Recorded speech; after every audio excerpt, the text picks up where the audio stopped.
Welcome to Bharti Rajput classes. आज के video में हम पढ़ेंगे उपनिवेशवाद, है ना। तो चलिए शुरू करते हैं। 15 अगस्त सन 1947 हमारे लिए ऐतिहासिक दिन था। इस दिन भारत देश ब्रिटिश हुकूमत से आज़ाद हुआ था, है ना। 4 जुलाई सन 1776 को अमेरिका ब्रिटेन से स्वतंत्र हुआ था।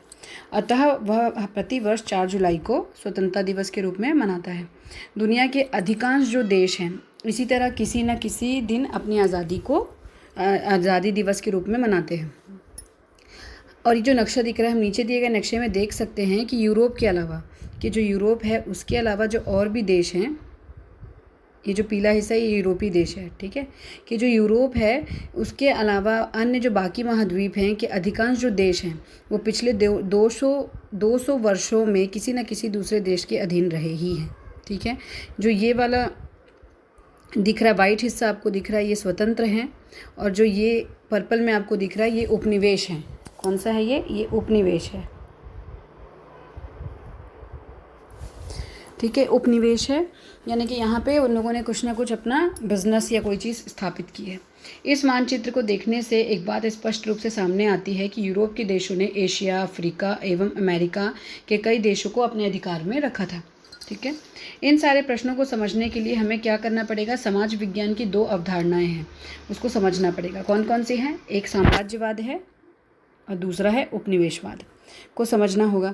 जब कोई देश किसी दूसरे देश पर अपना नियंत्रण स्थापित करता है, कोई भी देश जब दूसरे देश पर अपना नियंत्रण कंट्रोल करता है दूसरे देश को, और जो वहाँ पे जो संसाधन है, चाहे वो आयरन हो, कोई भी चीज़ हो, लोहा हो, कोई भी वस्तु कहनी चाहिए, जो चीज़ वहाँ पे अधिक मात्रा में मिलती है, संसाधन होते हैं, वो अपने फ़ायदे के लिए उपयोग करता है, तो वह देश साम्राज्यवादी देश और अधीनस्थ देश उसका वो साम्राज्यवादी देश हो जाता है, और जो कंट्रोल में आ गया होता है वो अधीनस्थ देश उसका उपनिवेश कहलाता है, ठीक है। उदाहरण के लिए भारत पर ब्रिटेन का राज्य था। भारत पर किसका राज्य था, ब्रिटेन का राज्य था। तो ब्रिटेन साम्राज्यवादी देश और भारत उसका उपनिवेश था। आमतौर पर साम्राज्यवादी देश उपनिवेशों के समाज और अर्थव्यवस्था को इस तरह पुनर्गठित करते हैं कि उनका दोहन हो सके, यानी कि इस तरीके से वो काम करते हैं या चीज़ें लागू करते हैं जिससे लोगों का दोहन हो सके। इसका परिणाम यह होता है कि उपनिवेश में गरीबी बढ़ती है, यहाँ के विकास के लिए पूंजी की कमी हो जाती है, और वहाँ जहाँ पे गरीबी बढ़े वहाँ पे विकास के लिए पूंजी की कमी पड़ती है, और इस तरह उपनिवेशों में विकास की प्रक्रिया में बाधा आ जाती है। तो यही नहीं, साम्राज्यवादी देश उपनिवेशों के लोगों के सोच विचार पर भी हावी होते हैं। जो उपनिवेश करते हैं जहाँ पे, वहाँ के लोगों पर भी अपने विचारों को हावी रखते हैं ताकि उपनिवेश के लोग अपनी परिस्थितियों को स्वीकार करने लगें, ठीक है। समय के साथ जब वे उपनिवेशी समस्याओं का सामना करने लगते हैं तो अपने अनुभव से सीखकर स्वतंत्रता के लिए संघर्ष करने लगते हैं, और जब जैसे जैसे समय बढ़ते जाता है, जब वो हर चीज़ को सहते सहते थक जाते हैं, तो फिर अपनी स्वतंत्रता के लिए वो आवाज़ उठाते हैं। पिछले 300 वर्षों का विश्व इतिहास कुछ विकसित देशों के द्वारा एशिया, अफ्रीका, ऑस्ट्रेलिया और अमेरिका महाद्वीपों के देशों को अपना उपनिवेश बनाने तथा इन उपनिवेशों के स्वतंत्रता आंदोलन का इतिहास है। अगर हम पिछले 300 वर्षों का विश्व इतिहास देखें तो उसमें इन सारी चीज़ों के कि कैसे ये उपनिवेश बने और फिर कैसे इन्होंने अपने आप को स्वतंत्र कराया। इस इकाई के अध्ययन का उद्देश्य औपनिवेशीकरण की प्रक्रिया एवं प्रभावों को दुनिया के स्तर पर समझना है, विश्व स्तर पर, ठीक है। पहले हम दक्षिण अमेरिका में यूरोपीय वर्चस्व के बारे में पढ़ेंगे, इसमें कि दक्षिण अमेरिका में यूरोप का क्या वर्चस्व था। उसके बाद दक्षिण पूर्व एशिया में, फिर चीन, भारत और अफ्रीका में उपनिवेशवाद की प्रक्रिया के बारे में तुलनात्मक कंपेयर करने के रूप में समझने की कोशिश करेंगे। तो चलिए अभी हम पहले टॉपिक पे आते हैं। पहला टॉपिक है हमारा दक्षिण अमेरिका में उपनिवेशवाद और राष्ट्रवाद, ठीक है। नई धरती की खोज। भारत की खोज में कोलंबस नामक नाविक स्पेन से 3 जहाज़ों के साथ निकला। क्या हुआ था, भारत की खोज करने के लिए कोलंबस नामक जो नाविक था वो स्पेन से 3 जहाज़ लेकर निकला, ठीक है। और सन 1492 में अटलांटिक महासागर पार करके अमेरिका के निकट एक द्वीप समूह पर पहुंच गया, ठीक है। द्वीपों का समूह था वहाँ पर पहुँचा। कोलंबस ने सोचा कि वह भारत पहुँच गया। उसको लगा कि वो तो भारत आ गया है। उसने उन द्वीपों को इंडीज़ और वहाँ के लोगों को इंडियन कह दिया, और उसने क्या कहा कि उस द्वीप को इंडीज़ बोला और वहाँ के लोगों को इंडियन डिनोट किया। आज हम इन द्वीपों को वेस्ट इंडीज़ के नाम से जानते हैं, और इस द्वीप को हम किस नाम से जानते हैं? West Indies. समय के साथ यह पता चला कि यह एक नया महाद्वीप है, लेकिन ये भारत नहीं है। क्या है? एक नया महाद्वीप है, लेकिन ये भारत नहीं है। लेकिन फिर भी अमेरिका के मूल निवासियों को आज भी रेड इंडियन कहा जाता है। तो जो अमेरिका के मूल निवासी हैं उनको आज भी क्या बोलते हैं? रेड इंडियन कहा जाता है। दक्षिण अमेरिका पर कब्जा कैसे हुआ? कुछ वर्षों में यूरोपीय नाविकों ने पूरे अमेरिका महाद्वीप के तट की यात्राएं कर डाली। कुछ ही वर्ष में यूरोपीय जो नाविक थे उन्होंने पूरे अमेरिका महाद्वीप के तट पर क्या कर दी कि यात्राएं कर डाली। इस महाद्वीप को अमेरिका नाम दिया गया, और इसको क्या नाम दिया गया? अमेरिका। इस नई भूमि पर कब्जे की संभावना ने स्पेन के पेशेवर सेनापतियों को आकर्षित किया कि इसको कब्जा करना है, इस नई भूमि को। तो जो स्पेन के पेशेवर यानी कि एकदम कहना चाहिए ना सीखे हुए सेनापति, एकदम ट्रेंड, ठीक है, उनको आकर्षित किया। ये पेशेवर सेनापति यश और धन कमाने के लिए अपनी सेना तैयार करके स्पेन के राजा से अमेरिका में उनकी ओर से नए क्षेत्र जीतने की अनुमति लेते थे। क्या करते थे कि अपनी खुद की सेना तैयार करते थे, और यश यानी कि उनको नाम मिले, ख्याति मिले, पैसा मिले, और तैयार करके वहाँ जो स्पेन के राजा से अमेरिका में, कि मैं स्पेन के राजा से परमिशन ले लिए ताकि हम अमेरिका में उनकी ओर से लड़के वहाँ पे जीतने की अनुमति लें, जमीन क्षेत्र। वे अमेरिका में अपने लिए ज़मीन के बड़े टुकड़े घेरना चाहते थे ताकि वहाँ खेती व पशुपालन किया जा सके। उन दिनों यूरोप में आबादी तेज़ी से बढ़ रही थी और ज़मीन की कमी थी। ऐसे में एक पूरा महाद्वीप बसाने के लिए मिले तो क्या बात थी।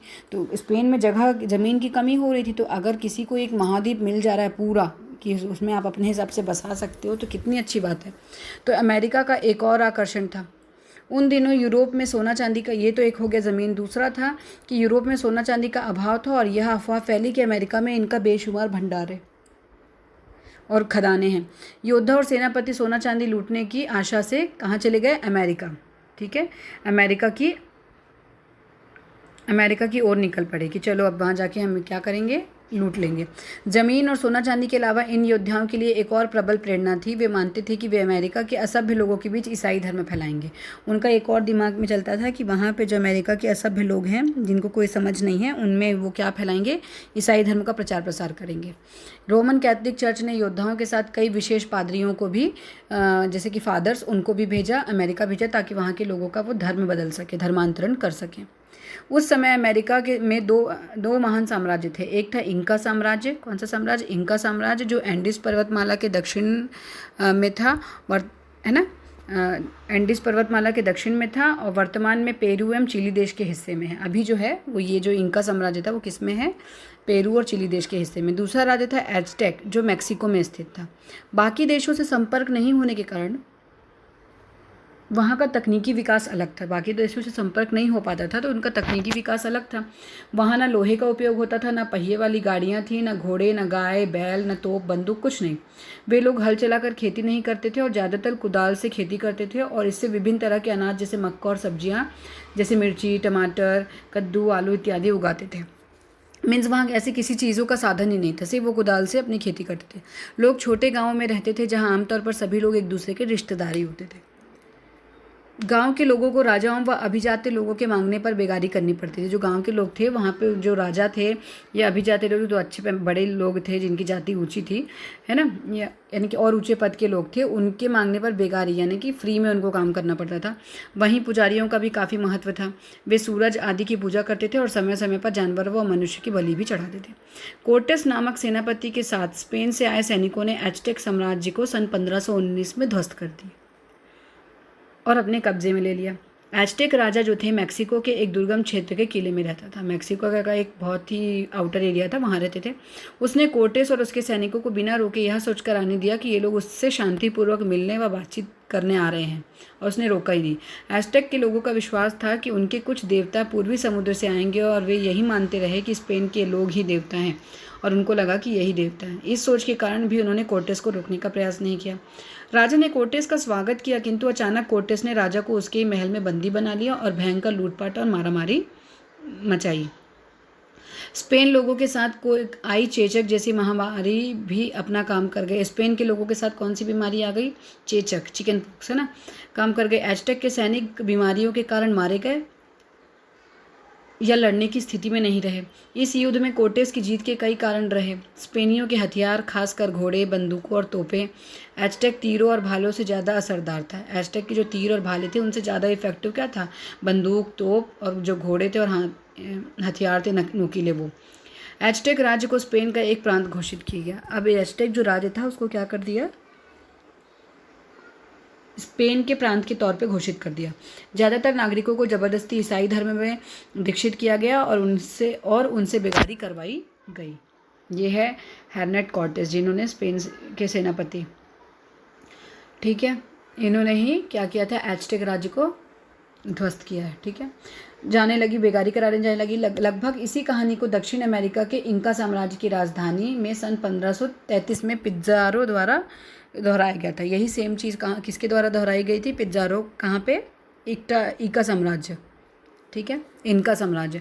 स्पेन के राजा ने इन दोनों राज्यों को अपना नया प्रांत घोषित कर वहाँ अपने विश्वासपात्र गवर्नर नियुक्त कर दिए। ठीक है, पुर्तगाल के नाविक भी कोलंबस की तरह भटकते हुए, अब पुर्तगाल के नाविक भी भटक रहे हैं इधर से उधर, कोलंबस की तरह ब्राज़ील के तट पर पहुंच गए। कहाँ पहुंच गए? ब्राज़ील के तट पर। लेकिन ब्राज़ील प्रदेश में कोई स्थानीय राज्य नहीं था, वहाँ पे कोई ऐसा प्रॉपर स्थानीय राज्य नहीं था। वहाँ केवल कई शिकारी कबीले रहते थे, सिर्फ वो लोग रहते थे कबीले वाले जो शिकार करते थे। पुर्तगालियों ने उस इलाके पर अपना कब्जा जमा लिया और स्पेनियों की तरह वहाँ अपने लोगों को बसाकर खेती करने का प्रयास किया।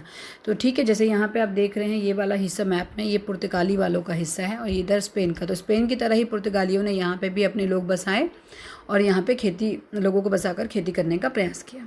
ठीक है, नेक्स्ट है विजय, उपनिवेश और दास व्यापार की। कैसे विजयी हुई, उपनिवेश कैसे हुआ और दास व्यापार क्या था। अब स्पेन के पास अमेरिका में स्पेन की भूमि से कई गुना भूमि एवं प्राकृतिक संसाधन कब्जे में था।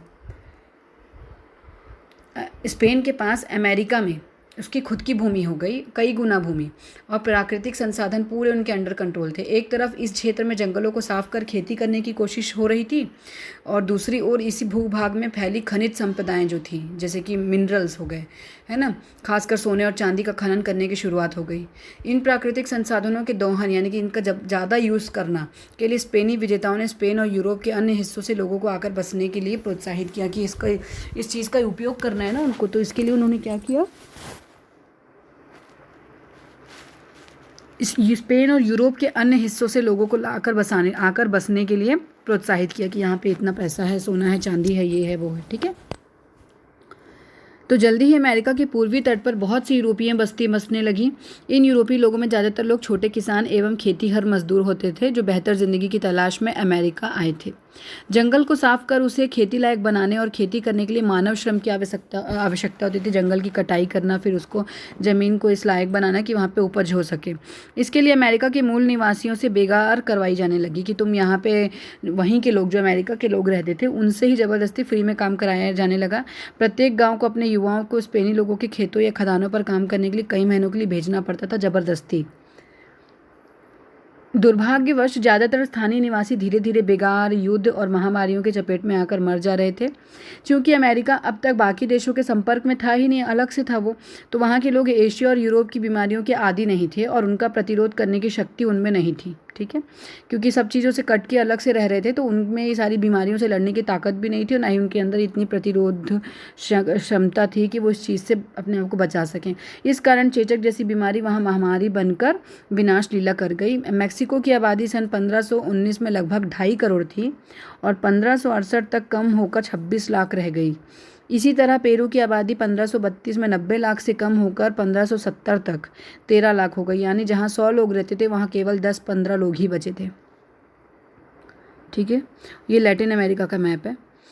लैटिन अमेरिका का नाम कैसे पड़ा? अमेरिकी महाद्वीप के दक्षिण भाग पर, जो अमेरिका का महाद्वीप है उसके दक्षिण भाग पर मुख्य रूप से स्पेन, पुर्तगाल और फ्रांस देशों का आधिपत्य स्थापित हो गया था।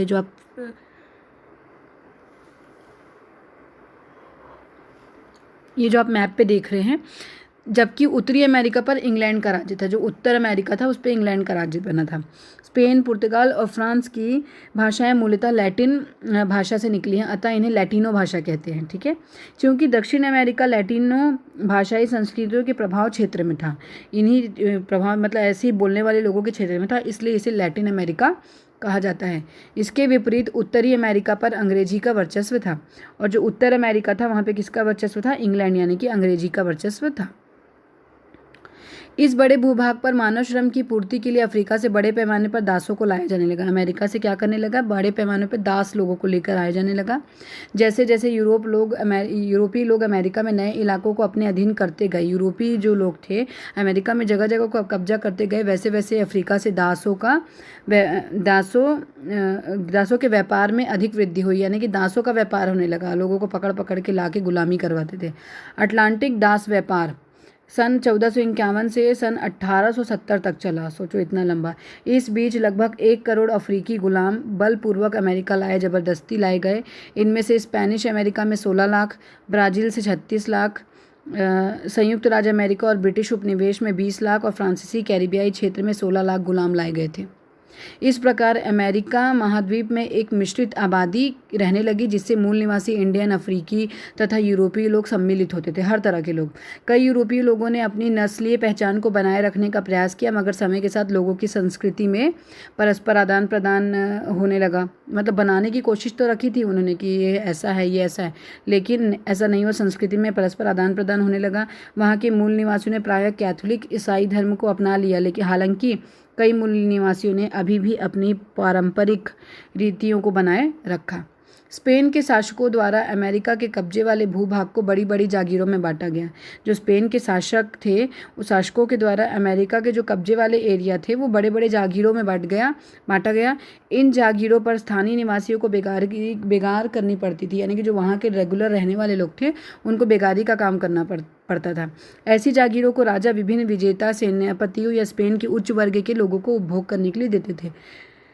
किसको देते थे? विजेता सेनापति, जिन्होंने उस जगह को जीता, या स्पेन के उच्च वर्ग के लोग, जो स्पेन में जो बड़े पद पे लोग थे, बड़े पैमाने पे लोग थे, उनको उपभोग करने के लिए देते थे।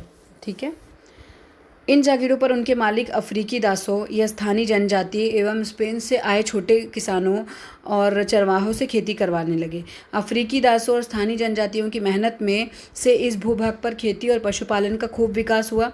जल्दी ही यह भूभाग यूरोप को शक्कर और मांस का निर्यात करने लगी। किसको निर्यात करने लगी? यूरोप को क्या देने लगी? शक्कर और मांस। कृषि के अलावा इस भूभाग पर खनन उद्योग का भी खूब विकास हुआ। यहाँ पे खनाई का काम भी खूब हुआ। चांदी की बहुत बड़ी बड़ी खानें खोली गईं, जिनसे व्यापक पैमाने पर चांदी निकाली गई। इसके अलावा तांबा और टिन का भी खनन काफ़ी तेज़ी से बढ़ा। इन खानों के आसपास बड़े बड़े शहर भी बसने लगे। ठीक है, एक चित्र देखिए, 10.2 चांदी का खनन सन 1596 का चित्र है कि कैसे दास लोगों से वहाँ पे खनाई का काम कराया जा रहा था। और ये लैटिन अमेरिकी समाज है। लैटिन अमेरिका समाज ऊपर स्पेन के अधिकारी, देखिए स्पेनी अधिकारी, नीचे है क्रियोल ज़मींदार कहलाते थे, स्पेनी चरवाहे, मूल निवासी मेस्टीजो, अफ्रीकी दास यानी मुलाटो, ये उनका नाम होता था। अब शासन एवं सामाजिक संरचना देखते हैं। स्पेनी साम्राज्य का नियंत्रण स्पेन स्थित परिषद द्वारा होता था। स्पेन में एक परिषद था, उसके द्वारा होता था। यह परिषद स्पेन से अमेरिका के प्रशासन के लिए उच्चतम पदाधिकारियों या अधिकारियों को भेजती थी। ये स्पेनी मूल के होते थे। वो कौन होते थे? मेन से जो अधिकारी होते थे वो स्पेन के होते थे, स्पेनी मूल के होते थे, जो स्पेन के अभिजात्य वर्ग के सदस्य होते थे। ठीक है, अच्छे बड़े पैमाने वर्ग के होते थे, उसके सदस्य होते थे।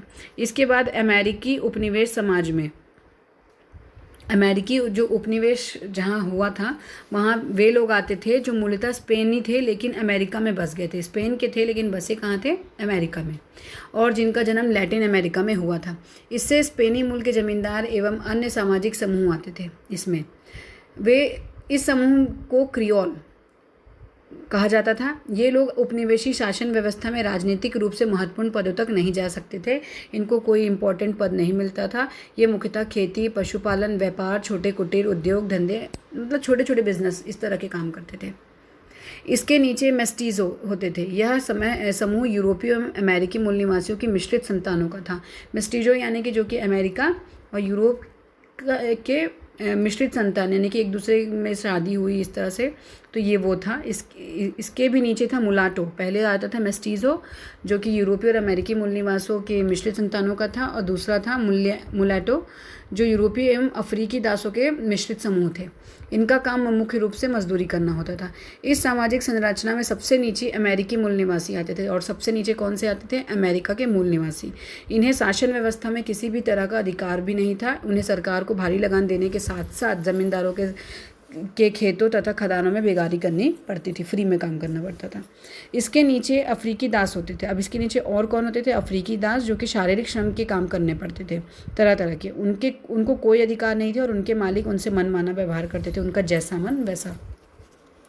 जो लोग स्पेन में से आकर अमेरिकी उपनिवेश पर हुकूमत चलाते थे, वे उनसे उपनिवेश के हर तबके के लोग दुखी होते, है ना, चलाते थे। उनसे उपनिवेश जहाँ पे होता है उनमें हर तबके के लोग दुखी थे।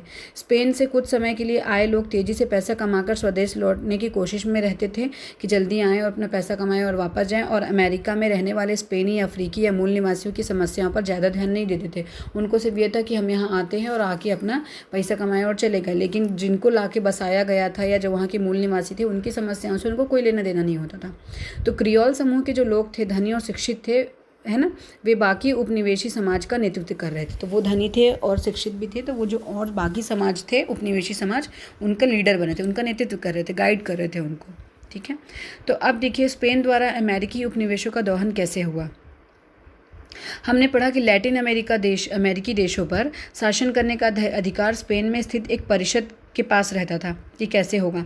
परिषद का उद्देश्य था कि इस भूभाग के प्राकृतिक संसाधनों का व्यवस्थित दोहन, जिससे स्पेन को ज़्यादा से ज़्यादा फ़ायदा हो, इतना ज़्यादा मतलब यूज़ कर लें उस चीज़ को कि उसको कितने से ज़्यादा फ़ायदा ले सके। तो अमेरिका में किसान और ज़मींदार व्यापारिक फसल जैसे गन्ना या कपास उत्पादन करते थे, जो अमेरिका में किसान थे। ठीक है, जब किसान अपनी फसल का उत्पादन कर लेते थे तो उन्हें अपनी फसलों को केवल परिषद द्वारा निर्धारित स्पेन व्यापारियों को ही सस्ते में बेचना होता था। कि जो स्पेन के जो मतलब परिषद तय थी वो तय करते थे कि और जो बेचना भी किसको? सिर्फ स्पेन के व्यापारी को, वो भी सस्ते में। इससे खेती से होने वाले फायदे की रकम किसानों के पास जमा नहीं हो पाती थी। इसके कारण किसान खेती की उन्नति में पूंजी ही नहीं लगा पाते थे। फलतः इस भूभाग में कृषि का आधुनिकीकरण ही नहीं हो पाया। कुछ भी मतलब कहना चाहिए बिल्कुल भी नयापन आया ही नहीं। इसी तरह लैटिन अमेरिकी खदानों में से निकलने वाले सोना, चांदी और धातुओं पर राजा का अधिकार होता था, और वहाँ जहाज़ों के द्वारा वहाँ से क्या होता था कि जहाज़ों के द्वारा स्पेन भेज देते थे। तो लैटिन अमेरिका की खदानों से निकली धातु का उपयोग स्पेन में होता था।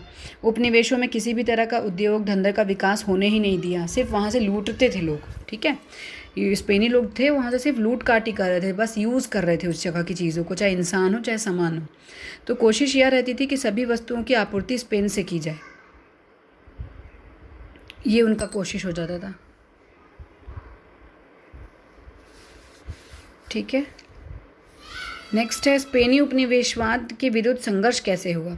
यूँ तो स्पेनी हुकूमत के खिलाफ कई संघर्ष और विद्रोह होते रहे, खासकर मूल निवासियों व अफ्रीकी द्वारा, लेकिन वे असफल रहे, अनसक्सेसफुल रहे। इस बीच उपनिवेशों के सभी तबके के लोगों को स्पेन के शासन से परेशानी बढ़ने लगी। कि हर तबके के लोग स्पेन का जो शासन था, करने का तरीका था, उससे परेशान हो उठे थे। लैटिन अमेरिका में रहने वाले जो यूरोपीय मूल के लोग थे, नए लोकतांत्रिक व राष्ट्रवादी विचारों से परिचित थे। सन 1776 की अमेरिकी क्रांति और सन 1789 के फ्रांसीसी क्रांति से लैटिन अमेरिका के देश भी प्रभावित हुए, और उन्होंने अपनी आज़ादी के लिए आवाज़ उठाई और कोशिशें चालू करी। हैती, ठीक है, लैटिन अमेरिका में सबसे पहला सफल विद्रोह फ्रांस के एक उपनिवेश हैती द्वीप में सन 1791 में हुआ। कब हुआ? सन 1791 में हैती द्वीप में। फ्रांसीसी क्रांति से प्रेरित होकर करीब 1 लाख अफ्रीकी दास ने विद्रोह कर दिया। 1 लाख अफ्रीकी दासों ने विद्रोह किया। एक भूतपूर्व गुलाम तोसा ले ओवरचूर, है ना, ने विद्रोही सेना का सफल नेतृत्व किया। ये पिक्चर यहाँ दी हुई है, ये उनके लीडर थे। इसके बाद दास प्रथा को हमेशा के लिए समाप्त कर दिया गया और सभी दासों को मुक्ति दे दी गई। सन 1802 में हैती एवं फ्रांस के बीच समझौता हुआ, लेकिन नेपोलियन के अधिकारियों ने तोसा ले ओवरचूर को धोखे से गिरफ्तार भी कर लिया और उसे बंदी बनाकर फ्रांस भेज दिया। और जहाँ पे उनकी मृत्यु हो गई। फिर भी लोगों ने संघर्ष जारी रखा और सन 1804 में हैती ने अपने आप को मुक्त करा लिया और एक स्वतंत्र राष्ट्र बन गया। यह विश्व इतिहास का पहला सफल दास विद्रोह था। अगर कभी पूछा जाता है कि विश्व का पहला सफल दास विद्रोह क्या था, तो पहला सफल दास विद्रोह था हैती द्वीप में हुआ था। ठीक है। लैटिन अमेरिका का स्वतंत्रता संघर्ष। हैती के विद्रोह के बाद स्पेन लैटिन अमेरिका में भी सन 1811 में क्या हुआ, विद्रोह शुरू हुआ, जिसका नेतृत्व ज़्यादातर क्रियोल समूह के लोगों ने किया। इनमें से प्रमुख थे सिमोन बोल्वेर एवं जॉस मार्टिन। आपको याद होगा क्रियोल समूह लैटिन अमेरिका में सबसे कम शोषित समूह था। इनको कम मतलब इनका शोषण कम होता था। बहुत से क्रियोल यूरोपीय विश्वविद्यालयों से पढ़ाई करके आए थे और आधुनिक लोकतांत्रिक विचारों से परिचित थे। नए जो इनका कहना चाहिए फ्रीडम वाली एक सोच इनके दिमाग में थी। सिमोन बोल्वेर ने क्रियोल अफ्रीकी दासों एवं छोटे किसानों की एक सेना बनाई और स्पेन के खिलाफ सन 1811 में बगावत शुरू कर दी। ठीक है, उनके खिलाफ एक्शन लिया उन्होंने। इस सेना के साथ साथ बोलीवर ने स्पेन शासन के खिलाफ अनवरत युद्ध किया, जिनमें कई बार उसकी हार हुई। कंटिन्यूस उन्होंने युद्ध किया, हारे भी, लेकिन 1819 में वर्तमान कोलंबिया, जो आज के डेट पे कोलंबिया है, को उसने स्पेनी शासकों से जीत लिया था। सन 1821 में वर्तमान वेनेजुएला, जो आज के डेट पे वेनेजुएला कहलाता है, वो भी आज़ाद हो गया। इसके बाद वह दक्षिण में एक्वाडोर पहुंचा, जहां वह दूसरे लैटिन अमेरिकी नेता जॉस मार्टिन की सेना के साथ मिल गए। लैटिन अमेरिका के दक्षिणी हिस्से जिसको हम अभी अर्जेंटीना के नाम से जानते हैं, में विद्रोह का नेतृत्व जॉस मार्टिन ने किया। उन्होंने अर्जेंटीना और चिली को भी आज़ाद करवा लिया। सन 1824 में बोलीवर और मार्टिन की संयुक्त सेना ने पेरू से भी स्पेनी सेना को निकाल दिया। पेरू जो जगह थी वहाँ से भी सेना को निकाल दिया, बाहर किया। उसी समय ब्राज़ील में भी लोगों ने पुर्तगाल से अपनी स्वतंत्रता घोषित कर दी थी। जो ब्राज़ील के लोग थे, जो हमने पिछले मैप में देखा है जस्ट, उसमें क्या दिखाया था कि पुर्तगालियों ने कब्जा किया था, तो उससे भी उन्होंने अपने आप को आज़ादी दिला ली। इस तरह पूरा लैटिन अमेरिका यूरोपीय शासन से आज़ाद हो गया। सिमोन बोलीवार पूरे दक्षिण अमेरिका के क्रांतिकारी मुक्तिदाता के रूप में जाने जाते हैं। जहाँ जहाँ उनकी सत्ता स्थापित हुई, वहाँ वहाँ दास प्रथा और बेगार प्रथा को समाप्त कर दिया गया था, जिससे अफ्रीकी दास और इंडियन दोनों उनकी क्रांति के साथ हो गए। उनका वादा था कि वह बड़ी ज़मींदारियों को तोड़कर छोटे किसानों में ज़मीन बांटी जाएगी, लेकिन यह क्रियोल ज़मींदारों के विरोध के चलते संभव नहीं हुआ। लेकिन जो क्रियोल ज़मींदार थे वो उनके साथ तो लड़े थे, लेकिन उनका ये कहना था कि ये गलत है, ये हम नहीं होने देंगे, तो ये काम नहीं हो पाया। एशिया में उपनिवेशवाद कैसे हुआ? एशियाई सूती और रेशमी कपड़े, मसाले आदि खरीदने के लिए यूरोप से व्यापारी कहाँ आने लगे? एशिया आते थे। पश्चिमी यूरोप के व्यापारी भारत पहुंचने के लिए नए समुद्री मार्ग की खोज में लगे हुए थे और अंततः पुर्तगाल का नाविक वास्को डी गामा जहाज से अफ्रीका का चक्कर लगाकर सन 1498 में भारत पहुंच गया। इससे पहली बार यूरोप में भारत और चीन के लिए एक समुद्री मार्ग से आने जाने का संभव रास्ता बन गया। यूरोपीय नाविक जब अमेरिका गए थे तो उन्हें सैन्य दृष्टि से किसी शक्तिशाली राज्य का सामना नहीं करना पड़ा था। सैनिक तौर पर, मतलब जहाँ पे सेना उनके अगेंस्ट खड़ी हो, तो ऐसा कुछ सामना नहीं करना पड़ा था। लेकिन तब एशिया में कई ऐसे राज्य थे जो उस समय से के किसी भी यूरोपीय साम्राज्य में से बड़े और सैन्य दृष्टि से ज़्यादा मजबूत थे। लेकिन भारत में, एशिया में कई ऐसे राज्य भी थे जो कि यूरोपीय साम्राज्य से बड़े और उनसे ज़्यादा सैन्य दृष्टि, यानी कि ज़्यादा सैनिक थे और उनसे ज़्यादा मजबूत थे। यूरोपीय शक्तियाँ एशिया के इन शक्तिशाली राजाओं को सीधे युद्ध में हराने में सक्षम नहीं थी। जो यूरोप की शक्ति थी वो इन राजाओं को सीधे हरा नहीं सकती थी। तो हिंद महासागर के तटीय प्रदेशों में पुर्तगालियों ने कई बंदरगाहों पर, जैसे भारत में गोवा और पश्चिम एशिया में हरमुज़ एवं दक्षिण पूर्व एशिया में मलका, अपने सैन्य व व्यापारिक अड्डे धीरे धीरे स्थापित किए। फिर उन्होंने हिंद महासागर पर चलने वाले व्यापारी जहाज़ों पर लगातार हमला कर दिया कि जो व्यापारी लोग थे, जहाज़ लेकर जाते थे, उन पर हमला करने लगे और उन्हें कर चुकाने पर विवश करने लगे कि कर दोगे तो आज़ाद करेंगे। उन्होंने इस तरह एक समुद्री साम्राज्य स्थापित कर लिया था, समुद्र पर कब्जा जैसे कहना चाहिए एक तरह से, वो स्थापित कर लिया था, करने का प्रयास किया। यह व्यवस्था तब जाकर टूटी जब ब्रिटेन, हॉलैंड और फ्रांस के व्यापारियों ने हिंद सागर में अपने व्यापारिक अड्डे बना लिए और पुर्तगाल के आधिपत्य को चुनौती दी। पुर्तगाली लोग ये सारे काम कर रहे थे, तो जब हॉलैंड और फ्रांस के व्यापारी हिंद महासागर में अपना व्यापारिक अड्डे बनाने लगे, तब जाके उन्होंने पुर्तगालियों के आधिपत्य को चुनौती दी।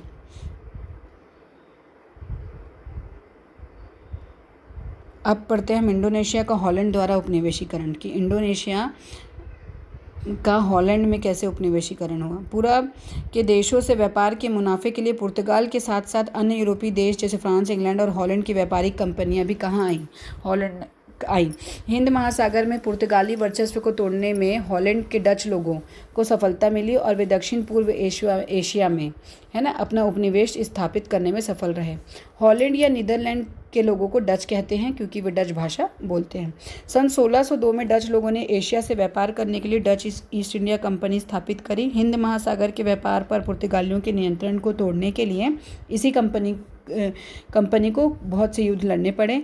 अंत में उन्होंने इंडोनेशिया के जावा द्वीप के हिस्सों पर अपना आधिपत्य स्थापित किया।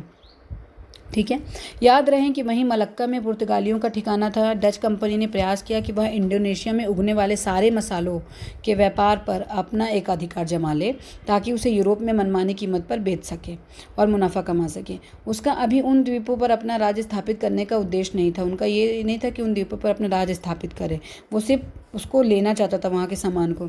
17वीं सदी में जावा द्वीप समूह पर मातरम वंश का शासन था। किसका, कौन से वंश का शासन था? मातरम वंश का। हालांकि इस राज्य ने लगातार प्रयास किया कि वह डच कंपनी के ठिकानों को हटाए, लेकिन वह हर बार असफल रहा और वहाँ एक तरह का दोहरा नियंत्रण बना रहा। ठीक है, जावा द्वीप के कुछ भागों पर डच कंपनी का नियंत्रण था और बाकी पर मातरम सुल्तानों का था।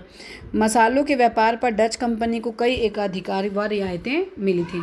मसालों के व्यापार पर क्या हुआ था, जो डच कंपनी के लोग थे उनको कई चीज़ों पे छूट और एकाधिकार प्राप्त था।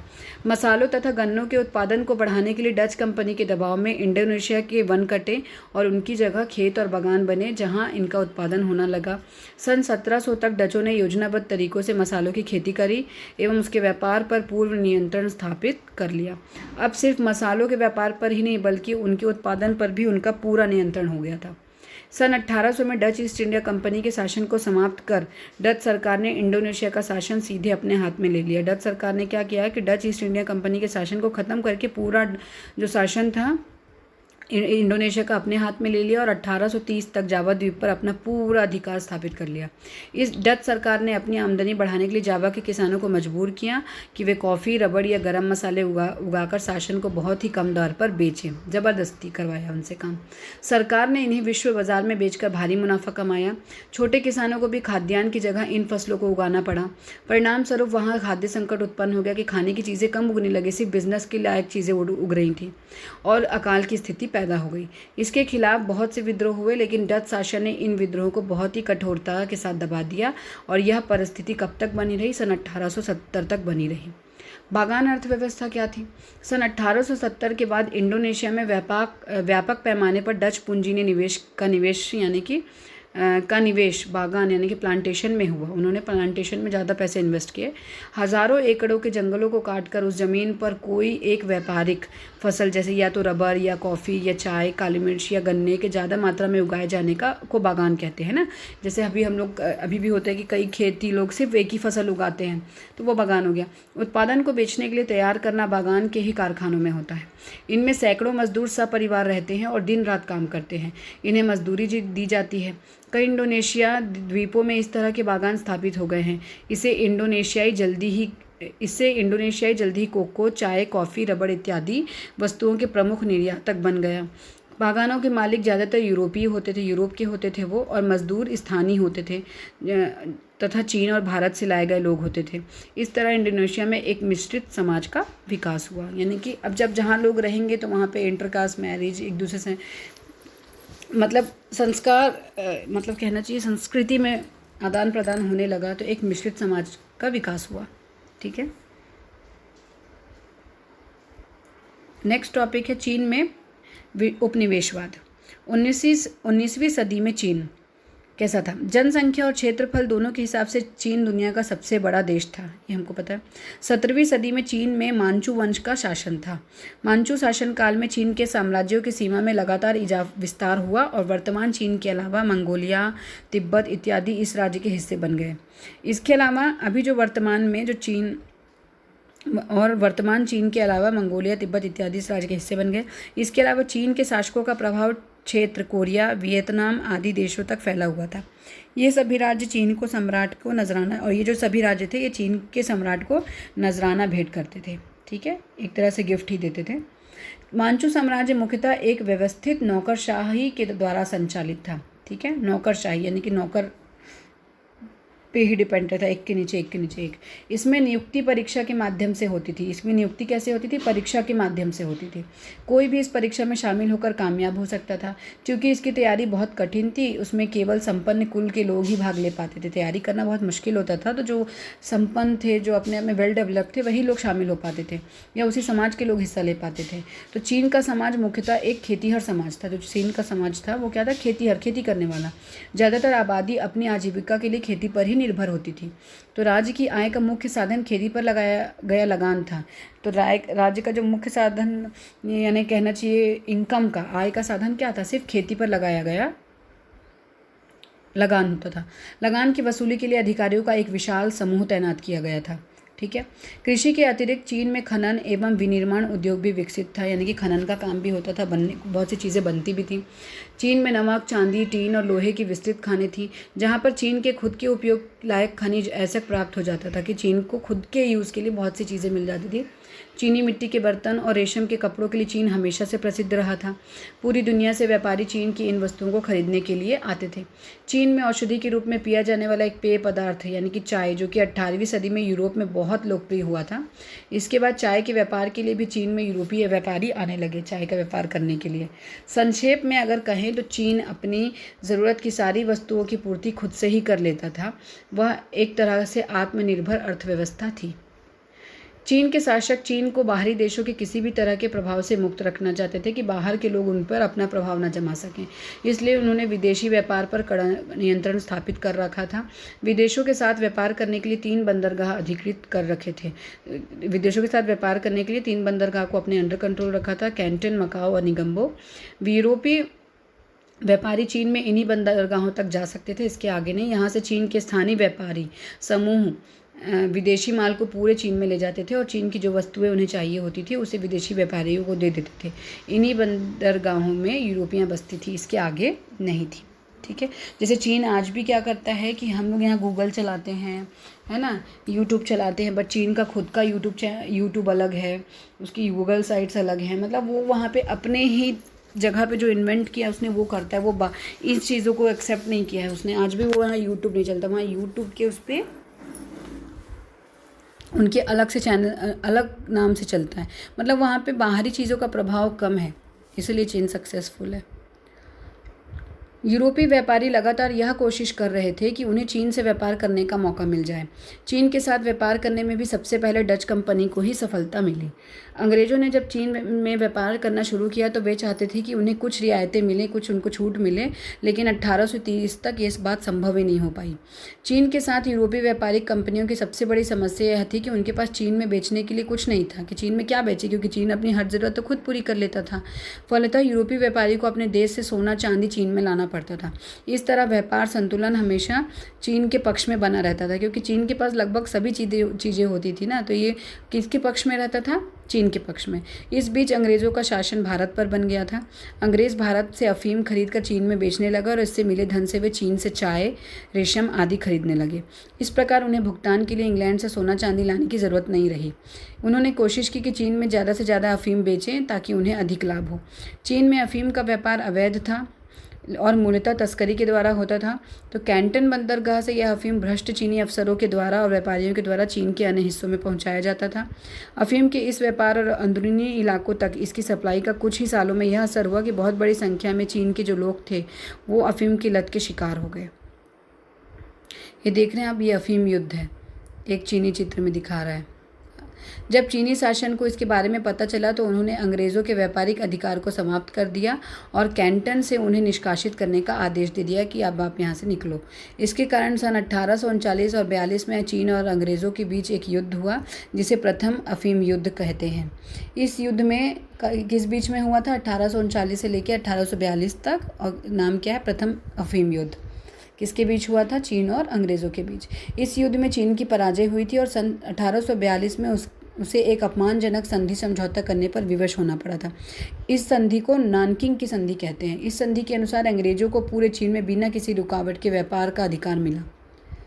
दूसरा अंग्रेज़ों को चीनी भूमि पर अपनी व्यापारिक बस्तियां बसाने की अनुमति मिली, जिसमें अंग्रेज़ों का अपना कानून चल सकता था, अर्थात वहां चीन की कानून व्यवस्था न चलकर अंग्रेज़ का कानून चला। इसके अलावा चीन में ब्रिटेन को एक बहुत बड़ी राशि हर्जाने के रूप में चुकानी पड़ी। इस संधि में एक और शर्त यह जोड़ी गई कि अगर चीन किसी दूसरी यूरोपीय कंपनी में को किसी भी तरह की व्यापारिक छूट देगा तो वह स्वतः ही अंग्रेज़ों को भी मिल जाएगी। यानी कि अगर तुम किसी और देश को किसी चीज़ की परमिशन दे रहे हो तो अंग्रेज़ों को भी इस चीज़ का अधिकार प्राप्त हो जाएगा। तो चीन पर बढ़ता हुआ विदेशी प्रभाव पड़ते हैं। अफीम युद्ध की हार से चीनी सैन्य शक्ति की कमजोरियों के बारे में दुनिया को पता चल गया। अन्य यूरोपीय शक्तियां भी चीन में अपना वर्चस्व स्थापित करने की कोशिश करने लगी। ठीक है। सन 1844 में चीन ने फ्रांस और अमेरिका के साथ भी नानकिंग की संधि की तरह ही संधियां की। जिस तरह से अंग्रेज़ों ने संधि की थी, बिल्कुल वैसे ही फ्रांस और अमेरिका के साथ भी नानकिंग की संधि की तरह ही संधियां हुई। चीन ने इन संधियों में फ्रांस एवं अमेरिका को भी चीन के शासकों से बहुत सी व्यापारिक रियायतें मिली। कुछ इसी तरह की संधि दूसरे यूरोपीय देशों जैसे रूस, जर्मनी इत्यादि में भी हुई, चीन के साथ की गई, और फलस्वरूप चीन के तटीय इलाकों में अलग अलग देशों के प्रभाव क्षेत्र बन गए। खुले द्वार की नीति। चीन में पूर्व में एक छोटा सा देश है जापान। सन 1895 में जापान ने चीन पर आक्रमण किया, जिसमें उसकी विजय हुई। अब जापान ने भी चीन को उसी प्रकार की संधि करने के लिए विवश किया जैसे बाकी यूरोपीय देशों के साथ हुई थी। इसी तरह चीन का एक बड़ा हिस्सा अलग अलग यूरोपीय एवं एशियाई साम्राज्यवादी देशों में के प्रभाव में आ गया। संयुक्त राज्य अमेरिका लंबे समय से चीन में व्यापार कर रहा था। उसे चिंता हुई कि अगर सभी यूरोपीय देशों ने चीन को अपने निवेशों में बांट लिया तो अमेरिका का व्यापार बंद हो जाएगा। ये अमेरिका के लोगों की चिंता का कारण बना। तो अमेरिका ने इस तरह चीन के भिन्न भिन्न प्रभाव क्षेत्रों में बांटने का विरोध किया और इसके स्थान पर खुले मुक्त द्वार की नीति की घोषणा की कि इसको बांटो मत, आप क्षेत्रों में मत बांटो, एक खुले द्वार की नीति को पालन करो। इसका अर्थ यह था कि सभी देश चीन में व्यापार करेंगे और किसी भी देश का कोई निश्चित प्रभाव क्षेत्र नहीं होगा कि तुम यहाँ पे हो, तुम यहाँ पे हो, ऐसा नहीं। थोड़ी नानुकुर के बाद सारे देशों ने इस संधि को मान लिया। लेकिन ऐसा क्यों हो रहा था? क्योंकि सन 1850 तक फ्रांस, जर्मनी एवं अमेरिका में औद्योगिकीकरण हो चुका था और ये देश सभी नए संभावित बाज़ारों पर कब्जा करना चाहते थे। जितने भी लगभग नए बाज़ार विकसित हो रहे थे, सब पर कब्जा करना चाहते थे। हमने ऊपर पढ़ा है कि उस समय चीन की जनसंख्या सबसे अधिक थी, है ना। बड़ी जनसंख्या का अर्थ बड़ा बाज़ार, इसलिए दुनिया के सारे औद्योगिकृत देश चीन को अपने प्रभाव में लेना चाहते थे।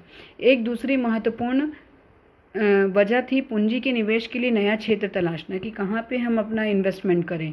औद्योगिकीकरण के पश्चात हुए फायदों से यूरोप में काफ़ी बड़ी मात्रा में पूंजी जमा हो गई थी, जिसे वे उपनिवेश में जैसे कि रेल लाइन बिछाने व खदान स्थापित करने में लगाना चाहते थे।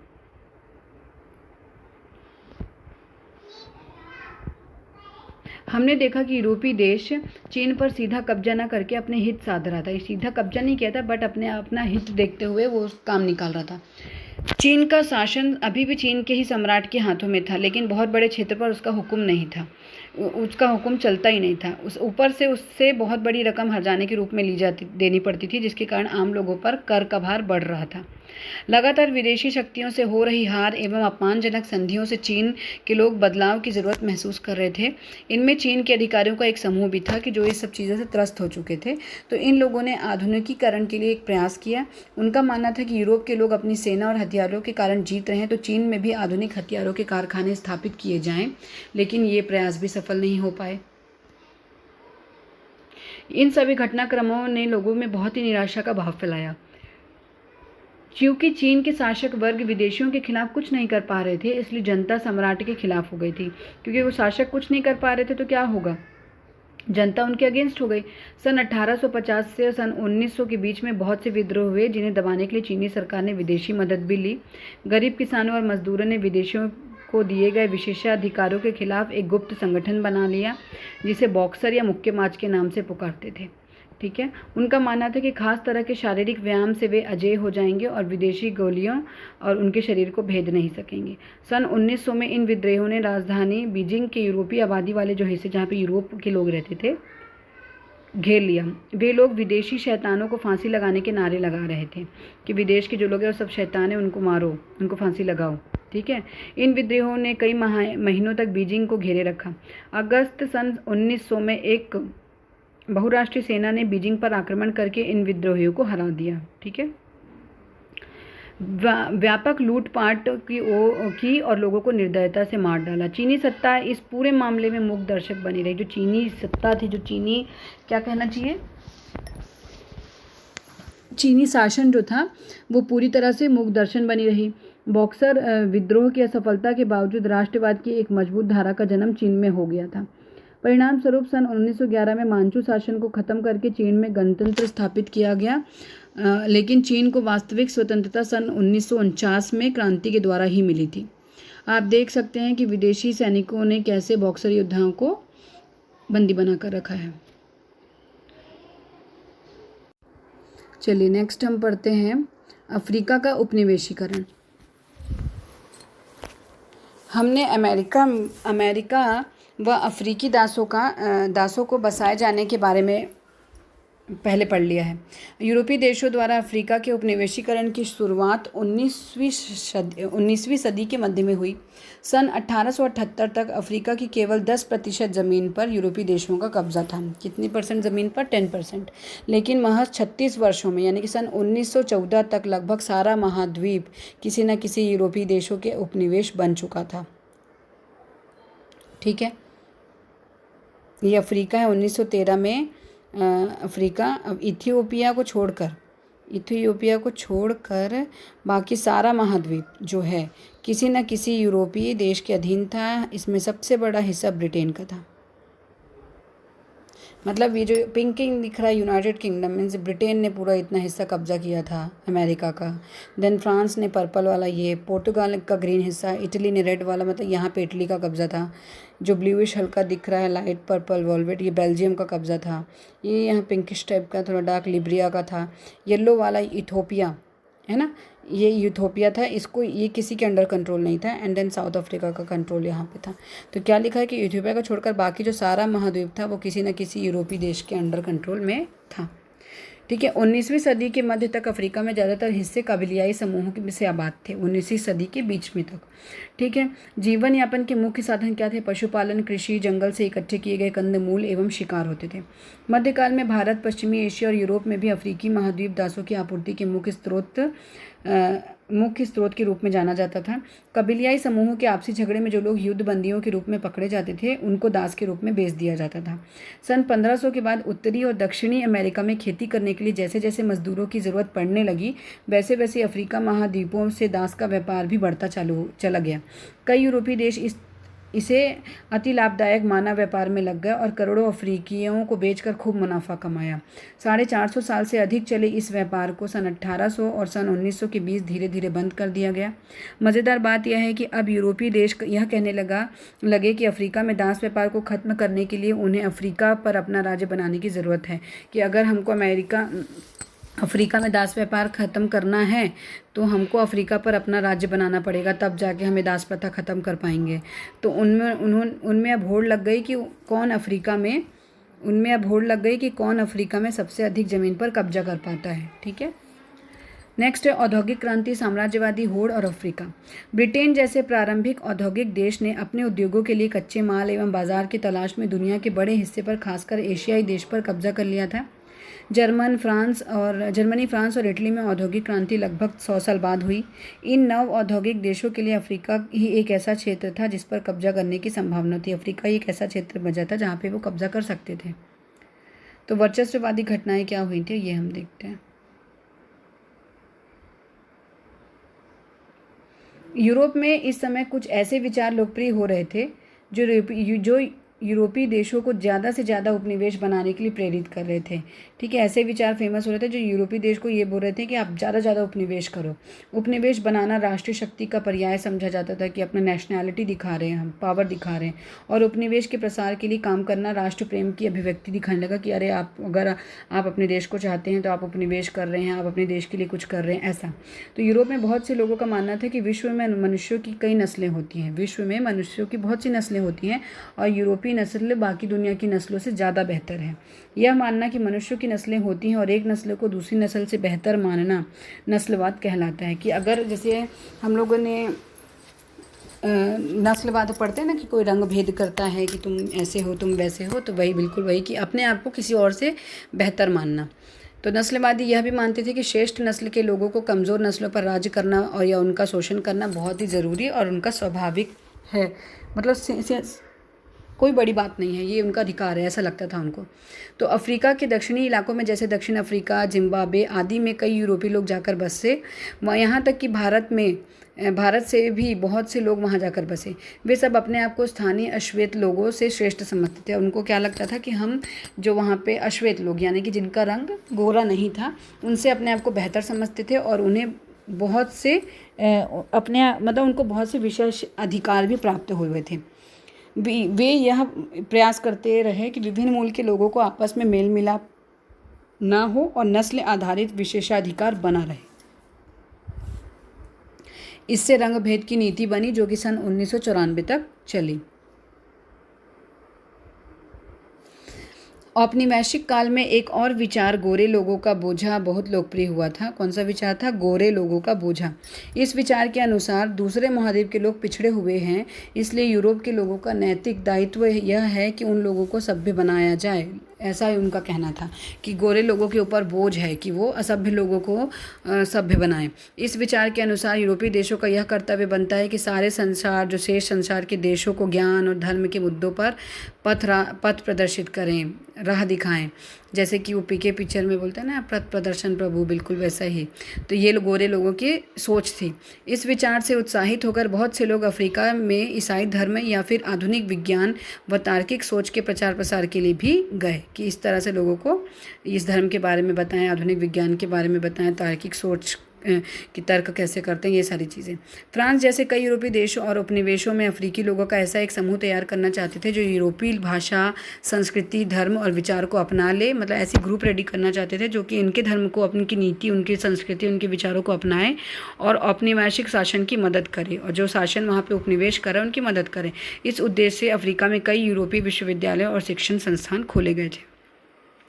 बर्लिन कॉन्फ्रेंस और अफ्रीका का बंटवारा सन 1884 से 85 के बीच हुआ था। देखते हैं। सन 1850 के बाद यूरोप के नव औद्योगिकृत देशों ने अफ्रीका में आक्रामक तरीके से काम करना शुरू कर दिया। जल्द ही यूरोप के कई देश अफ्रीका के अलग अलग हिस्सों पर कब्जा करने में सफल हो गए। ठीक है, लेकिन इससे यह आशंका होने लगी कि यूरोप के देश आपस में ही ना लड़ने लग जाएं। आपसी युद्ध के खतरे को टालने के लिए यूरोप के देशों ने अफ्रीका को आपस में बांटने का फैसला कर दिया कि हम एक काम करते हैं, अफ्रीका को ही बांट लेते हैं। ठीक है, तो जर्मनी की राजधानी बर्लिन में एक सम्मेलन आयोजित किया गया जिसमें यूरोप के कुल 14 देशों ने भाग लिया था। यूरोप के कितने देशों ने भाग लिया था? 14 देशों ने। सम्मेलन की सबसे बड़ी मज़ेदार बात यह थी कि इस सम्मेलन में अफ्रीका के लोगों का प्रतिनिधित्व करने के लिए किसी भी अफ्रीकी को बुलाया ही नहीं गया था। अफ्रीका का बंटवारा हो रहा था और वहाँ का कोई लीडर ही नहीं था। सम्मेलन में सबसे महत्वपूर्ण निर्णय यह लिया गया कि अफ्रीका के किसी भी हिस्से पर कोई भी यूरोपीय देश बाकी देशों को बताकर कब्जा कर सकता है कि दूसरे देश को बता दो भैया मैं यहाँ कब्जा कर रहा हूँ। इस तरह से मात्र 30 सालों में ही पूरा अफ्रीका किसी न किसी यूरोपीय देश के अंडर कंट्रोल में चला गया। इसके हर एक यूरोपीय देश उस भाग को अपने फ़ायदे के लिए ज़्यादा से ज़्यादा यूज़ यानी कि दोहन कर रहा था, उसका सबसे ज़्यादा इस्तेमाल कर रहा था। जैसे कि आप इस क्षेत्र में देख सकते हैं कि जर्मन प्रधानमंत्री बिस्मार्क की अध्यक्षता में अफ्रीका का बंटवारा हुआ था। उपनिवेशवाद एवं उसका प्रभाव क्या हुआ? एक बार जब यूरोपीय देशों का अफ्रीका पर कब्जा हो गया तो उन्होंने इस भूभाग को भी अपने हितों के अनुसार बदलना शुरू कर दिया। भूभाग को क्या किया? अपने हितों के अनुसार बदलना शुरू कर दिया। इन बदलावों ने पूरे अफ्रीका में रहने वाले समुदायों के जीवन पर भी काफ़ी निर्णायक ढंग से असर छोड़ा। जैसे कि पशुपालक समाज एवं उपनिवेशवाद। उपनिवेशी शासन से पहले विशाल घास के मैदानों पर मसाई यानी कि जनजाति के लोग मुख्यतः पशुपालन करते थे। जो मसाई जनजाति थे वो लोग पशुपालन करते थे।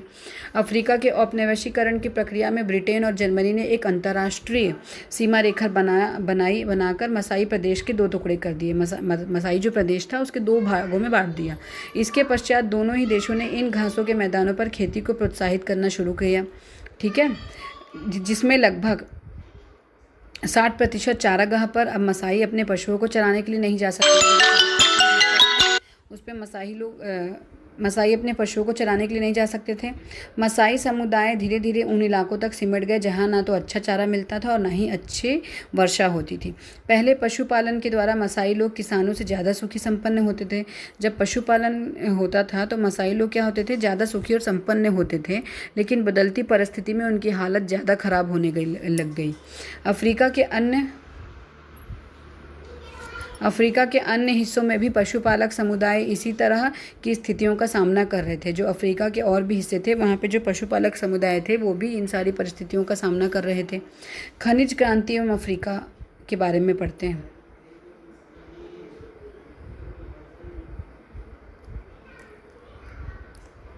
सन 1867 में वर्तमान दक्षिण अफ्रीका में हीरे की पहली खान मिली और सन 1886 में सोने की खानों का पता चलते ही हजारों गोरे लोग अपनी तकदीर आजमाने वहां पहुंच गए और बसने लगे। हीरे का पता चलते ही इस भूभाग में सदियों से रहने वाले आदिवासियों एवं पहले से रह रहे बोआर समुदाय की जमीन पर ब्रिटिश शासन। बोआर अफ्रीका में रहने वाले डच किसानों को कहा जाता था बोअर अफ्रीका में रहने वाले डच किसानों को कहा जाता था, जो 17वीं सदी से यहाँ बसे थे। बोअर अफ्रीका में रहने वाले डच किसानों को कहते थे, जो डच किसान जो वहाँ थे, जो कि 17वीं सदी में बसे थे, उनको बोअर कहते थे। हीरे की खानों से हीरा निकलने के कार्य में बहुत से मजदूरों की आवश्यकता हुई। उस समय तक अफ्रीका में रहने वाले आदिवासी मजदूरी जैसी व्यवस्था में नहीं ढले थे और मुख्यतः खेती या पशुपालन के जरिए अपना पालन पोषण करते थे।